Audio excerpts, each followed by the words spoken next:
tarde y 36 minutos. Estamos aquí conversando con Alberto Vázquez, presidente de la ONG Sociedad y Discapacidad.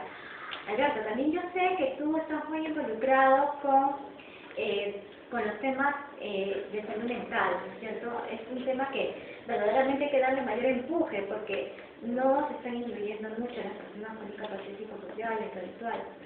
Sí, bueno, es un tema que en lo personal me interesa mucho porque yo me identifico como usuario de los servicios de salud mental, persona con discapacidad psicosocial, he venido trabajando además el tema desde la Defensoría del Pueblo.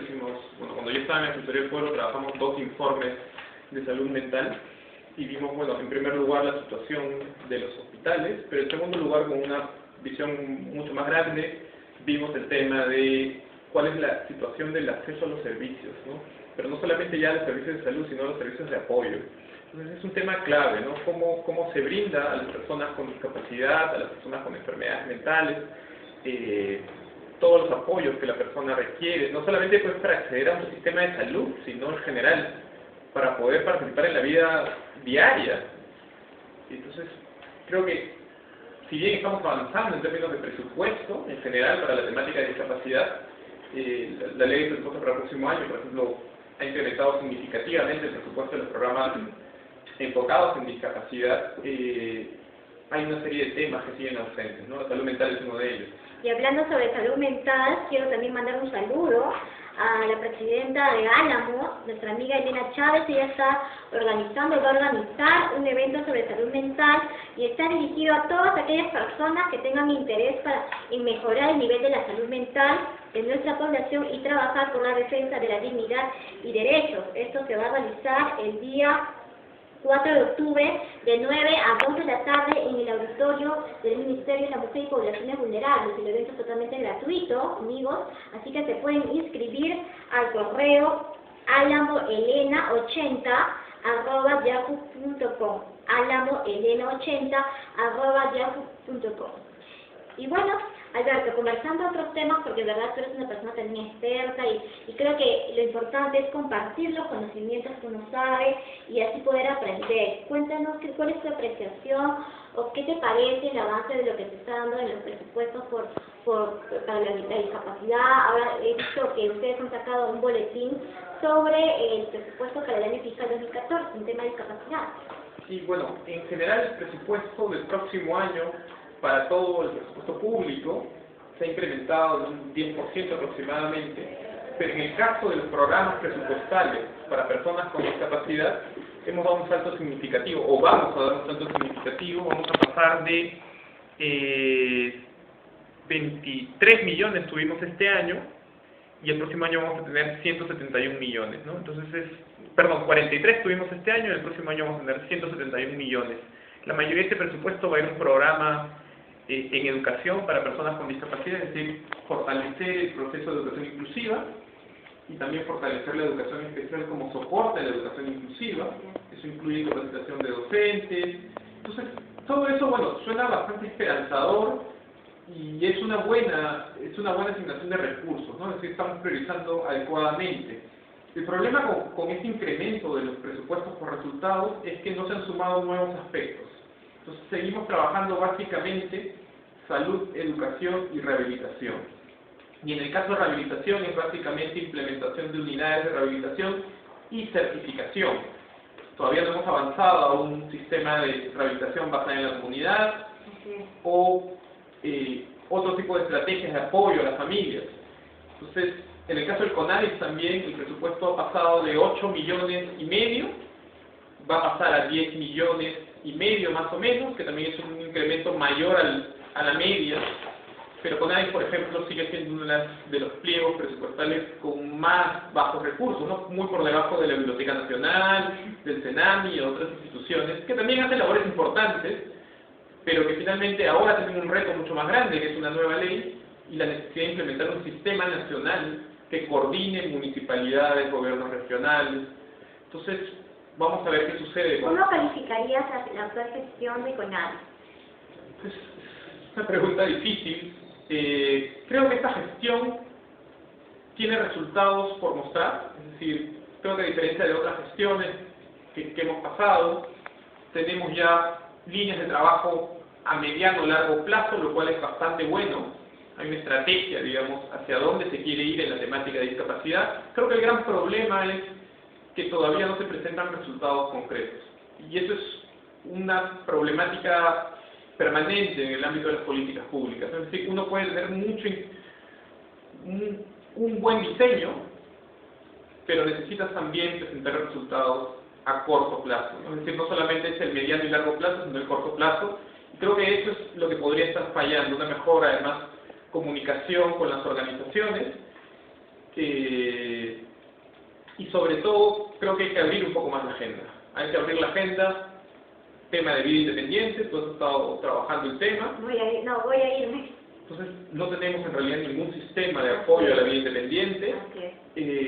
Los temas de discapacidad psicosocial todavía son muy pequeños, se vienen abordando muy tangencialmente en el CONADIS, y en general los temas medulares que nos trae la nueva ley. Empleo, sobre todo, ¿no? Todavía, ¿no? Pero bueno, en el caso de empleo, por ejemplo, el próximo año se supone que Trabaja Perú y Proempleo van a incorporar como parte de sus indicadores y metas la inclusión laboral de personas con discapacidad.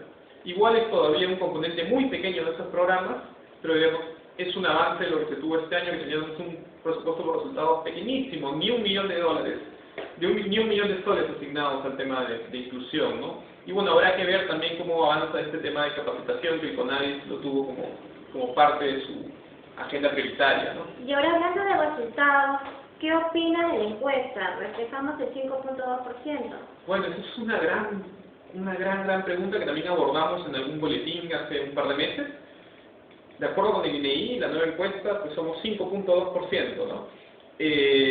Ahí hay varios temas para analizar. En primer lugar, capacitación de los encuestadores, y el diseño básicamente de la base de recojo de datos, porque cuando se identificaron los núcleos se utilizó como base pues, la encuesta previa, y luego hay una serie de reportes de problemas con la aplicación de algunas encuestas, ¿no? Yo en lo personal he visto personas que han afirmado tener una discapacidad psicosocial y el encuestador considera que no, entonces no lo marca. Entonces hay una invisibilización de una serie de ámbitos.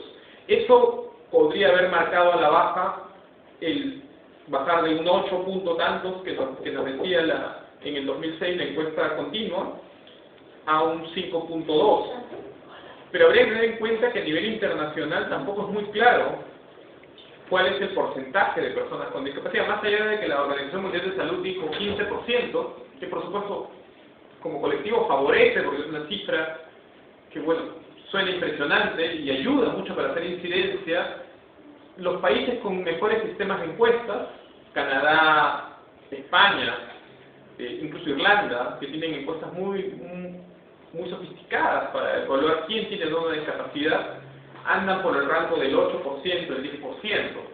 Entonces, esperar un 15% probablemente no sea muy realista, pero sí probablemente esta encuesta va a la baja. Pero creo que el tema clave ahí es decir, por más que la encuesta nos dé 5.2%, hay que leer la encuesta en su conjunto, porque la encuesta, una vez que pasas ese filtro de quién tiene o no discapacidad, la encuesta nos dice también, de ese 100% de personas que tienen discapacidad, cuántas están empleadas, cuántas están inactivas, cuántas tienen algún tipo de nivel educativo, cuántas requieren apoyo para la vida diaria, y eso cómo impacta en la familia, quién presta los apoyos.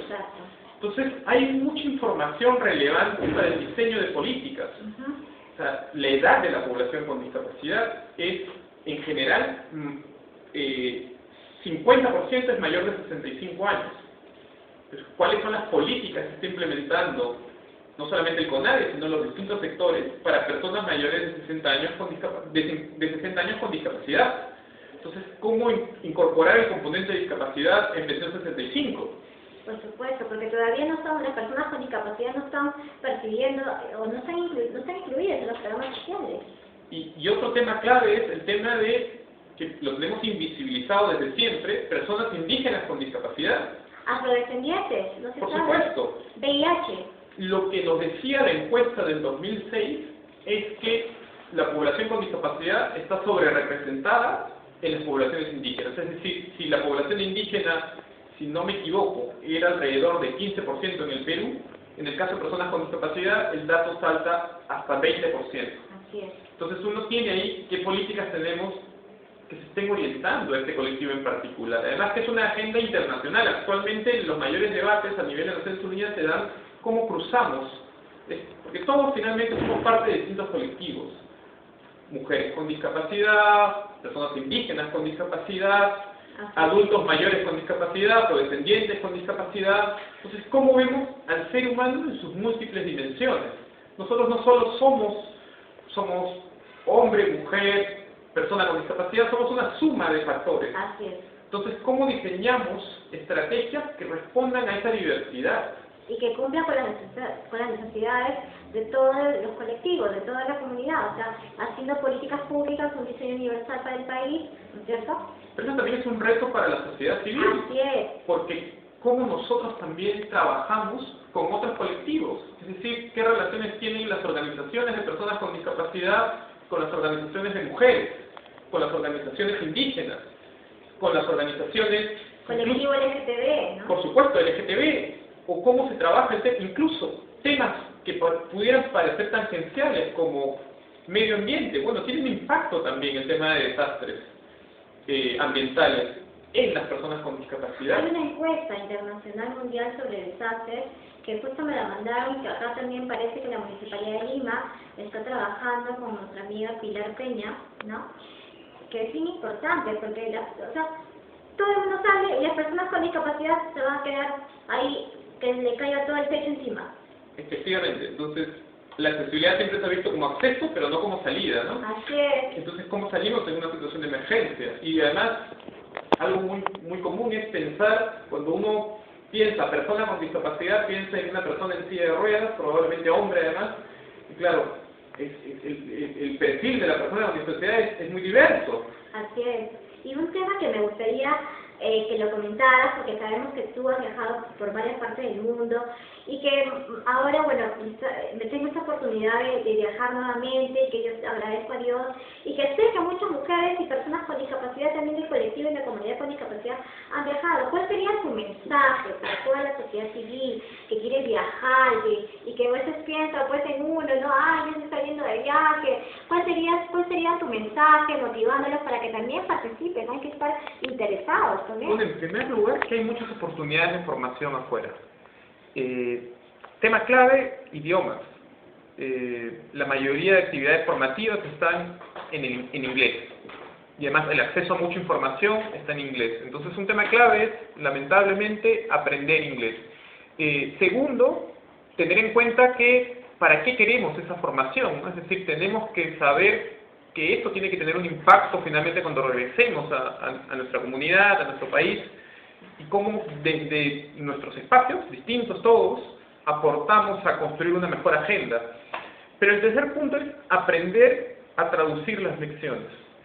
Porque las lecciones de otros países probablemente no se vayan a aplicar a nuestro... Pero las podemos adaptar. Exacto. Entonces, un tema clave es cómo adaptamos las lecciones de otros países o cómo aprendemos de las lecciones. Por ejemplo, en Europa actualmente con la crisis, una lección muy clara es los países que no incorporaron la temática de discapacidad como parte de las políticas generales de seguridad social, lo que están viviendo es cuando tenían programas especiales solo para personas con discapacidad, esos programas se están cortando por la crisis. Es muy difícil cortar esos presupuestos cuando ya están integrados a políticas generales.